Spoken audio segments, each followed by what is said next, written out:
Welcome to Anurag वाईटी डिट। आज की क्लास में हम UP TET previous year paper को सॉल्व करेंगे। आपको पता होगा कि प्रीवियस ईयर पेपर सॉल्व करने से हमको बहुत ही लाभ होते हैं। हमको क्वेश्चन पेपर और एग्ज़ाम के अंडरस्टैंडिंग में मदद मिलती है और एग्ज़ाम को समझने में सहायता मिलती है। इसलिए प्रीवियस ईयर के पेपर हमारे लिए बहुत ही इम्पॉर्टेंट हो जाता है। तो हमारा पहला प्रश्न है, वायरस संक्रमण से होने वाले रोग हैं। यहाँ पर हमारा पहला क्वेश्चन है वायरस संक्रमण, अर्थात जो ऐसे संक्रमण जो वायरस से होता है उससे कौन कौन से रोग होते हैं। तो हमारे ऑप्शन है टाइफाइड, कॉलरा, जुखाम, मलेरिया। तो आपको ज्ञात होगा जो टाइफाइड होता है ये बैक्टीरिया से होता है, मलेरिया प्रोटोजोआ से होता है। जो जुखाम होता है, जो हमारा नॉर्मल जुखाम होता है वो वायरस से होता है। तो वायरस संक्रमण से होने वाले रोग का राइट ऑप्शन हो जाएगा यहाँ पर जुखाम। नेक्स्ट क्वेश्चन फ्रेंड्स, भारत में कृषि को प्रभावित करने वाला मौसम का सबसे महत्वपूर्ण तत्व है, अर्थात जो भारत में कृषि होती है उसमें जो मौसम होता है सबसे अधिक कृषि को कौन प्रभावित करता है। हमारे ऑप्शन है तापमान, आर्द्रता, पवन और वृष्टि। तो ये सभी ऑप्शन कृषि को प्रभावित करते हैं, किसी न किसी प्रकार से ये सभी ऑप्शन हमको कृषि को प्रभावित करते हैं। लेकिन हमको यहाँ पर पूछ रहा है सबसे महत्वपूर्ण तत्व कौन सा है। तो इसमें सबसे महत्वपूर्ण तत्व हमारा तापमान आ जाता है, क्योंकि कृषि को सब सीधे तौर पर अगर प्रभावित करता है तो वो तापमान होता है। यदि हम पवन की बात करें तो ये पवन प्रभावित करती है लेकिन उतनी मात्रा में नहीं, क्योंकि जब पवनें होती हैं अधिक चलती हैं तब प्रभावित होती है, नहीं तो कहीं कहीं तो पवनें बहुत ही शांत रहती हैं, इसलिए डायरेक्ट रूप से प्रभावित नहीं करता। आर्द्रता का भी यही है कि आर्द्रता हमेशा नहीं रहती, कभी शुष्क रहती है कभी नमी रहती है, इसलिए ये भी डायरेक्ट नहीं प्रभावित करती है। और वृष्टि भी कभी डायरेक्ट नहीं होती है।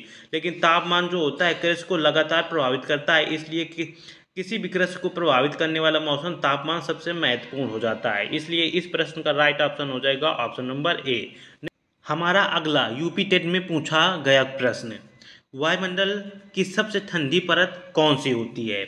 हमारे ऑप्शन है तारामंडल, तापमंडल, मध्यमंडल, क्षोभमंडल या आयन मंडल। तो यहाँ पर पूछ रहा है वायुमंडल की सबसे ठंडी परत। तो वायुमंडल की सबसे ठंडी परत होती है मध्यमंडल।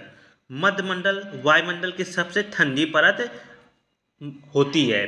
अगर हम तापमंडल की बात करें, तापमंडल टेम्परेचर अधिक होता है। और क्षोभमंडल जो वायुमंडल की जो परतें होती हैं सबसे जो नीचे वाली परत होती है, जैसे ये हमारी कोई ज़मीन है और यहाँ से जो पहली जो परत होती है वो हमारी क्षोभमंडल होती है। यहाँ पर क्षोभमंडल की खास बात ये होती है कि यहाँ पर मौसम संबंधी सभी घटनाएं क्षोभमंडल में होती हैं। यदि हम आयन मंडल की खास बात देखें तो आयन मंडल में रेडियो तरंगें आयन मंडल से ही टकराकर पृथ्वी पर पुनः वापस आती हैं। नेक्स्ट क्वेश्चन फ्रेंड्स, हमारा फोर्थ नंबर प्रश्न है, निम्नलिखित में से कौन सी गैस ग्रीन हाउस गैस है। तो फ्रेंड्स सबसे पहले आपको ये पता होना चाहिए ग्रीन हाउस गैसेस क्या होती हैं।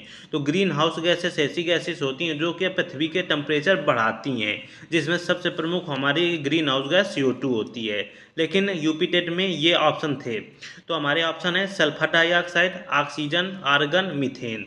तो आपको ज्ञात होगा ऑक्सीजन टेम्परेचर बढ़ाने से कोई काम नहीं होता, मीथेन भी नहीं होती, ना आर्गन होती है।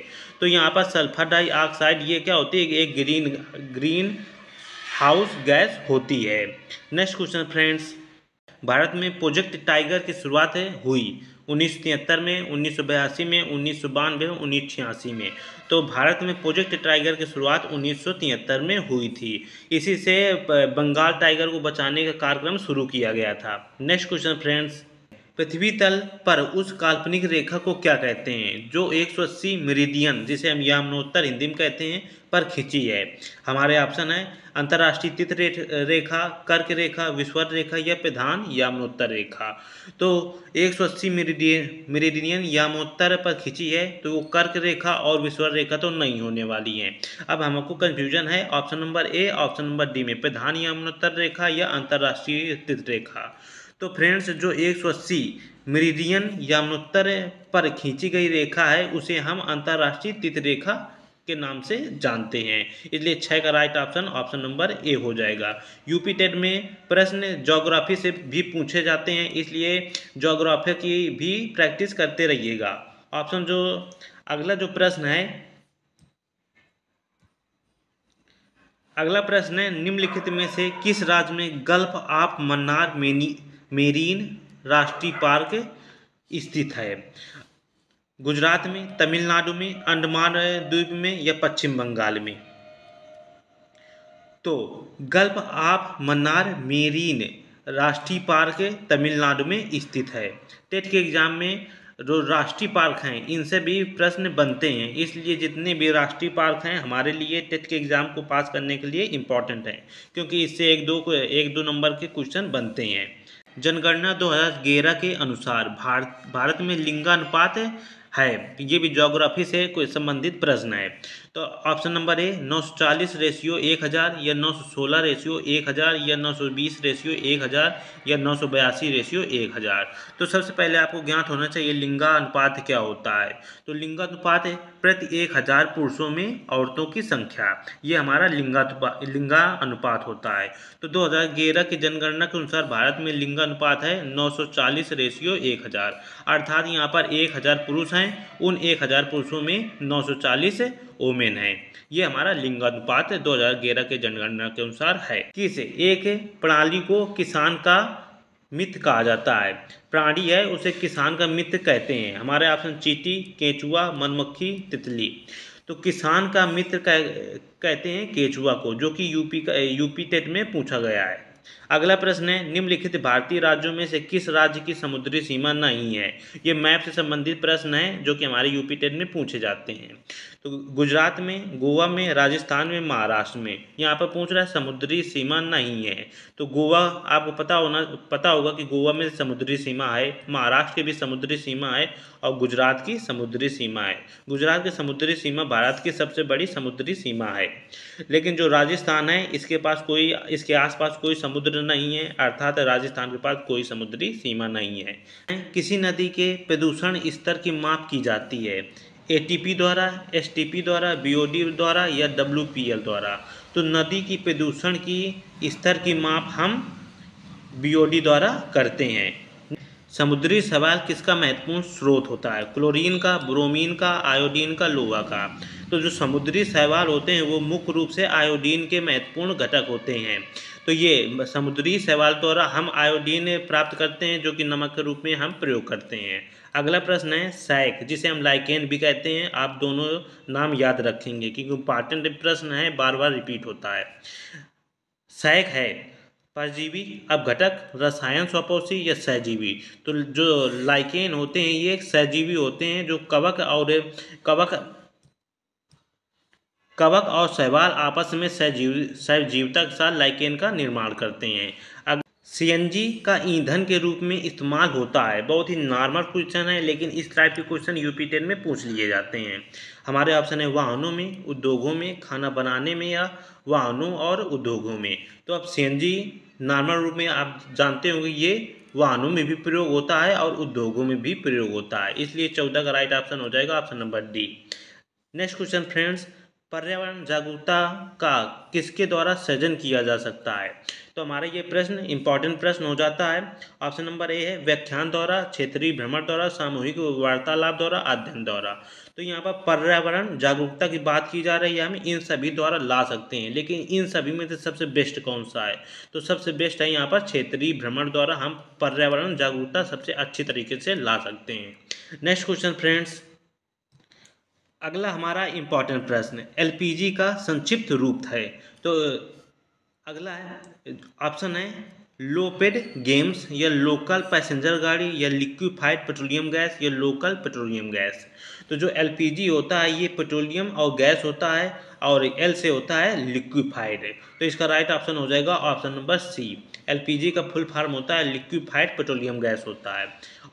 प्रश्न नंबर 17 है, पृथ्वी पर पहुंचने से पहले ओजोन परत किन किरणों को अवशोषित करती है। तो ओजोन परत के बारे में हमको ज्ञात होगा, जब सूर्य से प्रकाश आता है तो ओजोन परत जो होती है पराबैंगनी किरणों को अवशोषित करके संपूर्ण जीवों की रक्षा करती है। तो हमारे लिए इम्पोर्टेंट ये भी प्रश्न बन जाता है। ओजोन परतों से संबंधित प्रश्न यूपी टेट के एग्जाम में बार बार पूछे जाते हैं। हमारा 18 नंबर प्रश्न है, चमगादड़ स्तनधारी है क्योंकि वह उड़ता है, रातिचर है, शाकाहारी या बच्चे देता है। तो ये तो उड़ता है, ऑप्शन गलत होगा। ऐसे चिड़िया भी शाकाहारी होनी चाहिए, तो ये नहीं होगा। रातचर है, ये भी नहीं होना चाहिए, नहीं तो उल्लू भी हमारा स्तनधारी होता। शाकाहारी है, ये भी ऑप्शन गलत होगा। तो स्तनधारी उसे कहते हैं जो मुख्य रूप से बच्चे देते हैं और अपना दूध पिलाते हैं, उन्हें स्तनधारी के रूप में देखा जाता है। तो चमगादड़ एक स्तनधारी जीव है। नेक्स्ट क्वेश्चन फ्रेंड्स, पर्यावरण की परिभाषा क्या है। तो ये ईवीएस से संबंधित प्रश्न है जो कि हमारे एग्जाम के दृष्टिकोण से महत्वपूर्ण है। तो पर्यावरण की परिभाषा, एबायोटिक और बायोटिक घटक या समुद्री तल के नीचे पृथ्वी पर वस्तुएं, ये चीज़ें हमें घेरती हैं या उपयुक्त में से कोई नहीं। तो पर्यावरण की सबसे बेस्ट परिभाषा ऑप्शन नंबर सी है, चीज़ें जो हमको घेरती हैं, क्योंकि इसमें सभी आ जाते हैं, चाहे वो स्थल हो, जल मंडल हो या फिर कोई भी मंडल हो, वो सब कुछ जो भी हमको घेरे वो पर्यावरण कहलाता है। तो इसलिए इसका सबसे best option option number C हो जाएगा। नेक्स्ट क्वेश्चन फ्रेंड्स है, पर्यावरण को बचाने के लिए चिपको आंदोलन से कौन सा राज्य जुड़ा है। ऑप्शन है उत्तर प्रदेश, झारखंड, उत्तराखंड, छत्तीसगढ़। तो चिपको आंदोलन के बारे में आप पढ़ेंगे कि चिपको आंदोलन उत्तराखंड से शुरू किया गया था और इसको शुरू करने का काम सुंदरलाल बहुगुणा ने किया था। तो हमारे एग्जाम के दृष्टिकोण से ये बहुत ही महत्वपूर्ण है। पेड़ों को बचाने के लिए चिपको आंदोलन की शुरुआत की गई थी। जीवों के व्यवहार को अध्ययन किया जाता है, अर्थात जो जीव होते हैं उनके व्यवहारों का अध्ययन क्या कहलाता है। हमारा इटियोलॉजी, नियोलॉजी, डेमोलॉजी या इथोलॉजी। तो जीवों के व्यवहार का अध्ययन इथोलॉजी कहलाता है। नेक्स्ट क्वेश्चन, बायोडीजल तैयार किया जाता है यूट्रिकुलेरा से, जेट्रोपा से, देवदार से या यूकेलिप्टस से। तो यहाँ पर यूकेलिप्टस पूर्णतः कट जाएगा, देवदार भी कट जाएगा, बचे यूट्रिकुलेरा और जेट्रोपा। यहाँ पर यूट्रिकुलेरा एक मांसाहारी पौधा होता है। तो यहाँ पर पूछा है कि बायोडीजल तैयार किया जाता है, तो वो जेट्रोफा नामक पौधे से बायोडीजल बनाया जाता है। विश्व ओजोन दिवस मनाया जाता है। जो हमारे दिवस होते हैं यूपी टेट के एग्जाम के दृष्टिकोण से बहुत ही महत्वपूर्ण है, इसलिए ये हमारे लिए महत्वपूर्ण है। ऑप्शन नंबर ए 21 मार्च, 16 मार्च, 25 अप्रैल या 5 जून। तो ओजोन दिवस 16 सितंबर को मनाया जाता है और 5 जून को विश्व पर्यावरण दिवस मनाया जाता है। 5 जून को विश्व पर्यावरण दिवस और 16 सितंबर को ओजोन दिवस मनाया जाता है। नेक्स्ट क्वेश्चन फ्रेंड्स, सिल्वीकल्चर संबंधित है वन एवं वन उत्पाद से, सिल्क से, फूल से, उर्वरक से। तो सिल्वीकल्चर सिल्क से संबंधित होता है। नेक्स्ट क्वेश्चन, निम्नलिखित में से किस जनपद में चंद्रप्रभा वन्यजीव अभयारण्य है। तो चंद्रप्रभा वन्यजीव अभयारण्य आपको पता होगा यूपी में है, लेकिन यहाँ पर स्टेट न पूछकर जनपद पूछा गया है।